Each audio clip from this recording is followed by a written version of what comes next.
ఆచార్యదేవ ఏమంటివి జాతి నెపమున సూత సుతుల కింద నిలువ అర్హత లేదందువా? ఎంత మాట ఇది ఛాత్ర పరీక్ష గాని క్షత్రియ పరీక్ష కాదే. కాకూడదు. ఇది కుల పరీక్ష ఎందువా?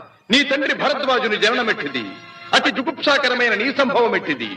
మట్టి కుండలో పుట్టితివి కదా. నీది ఏ కులము? ఇంత ఏల అస్మత్ పితామహుడు కురుకుల వృద్ధుడైన ఈ శాంతనవుడు శివసముద్రుల భార్య గంగా గర్భమున జనించలేదా? ఈయనదే కులము. నాతో చెప్పించువేమయ్యా? మా వంశమునకు మూల పురుషుడైన వశిష్ఠుడు దేవవేశ్యకు ఊర్వశీ పుత్రుడు కాడా? అతడు పంచమజాతి కన్య అయిన అరుంధతి ఎందు శక్తిని, ఆ శక్తి చండాళంగన ఎందు పరాశరుని, ఆ పరాశరుడు పల్లెపొడిచైన మత్స్యగంధి ఎందు మా తాత వ్యాసుని, ఆ వ్యాసుడు విధవరాండ్రైన మా పితామహి అంబికతో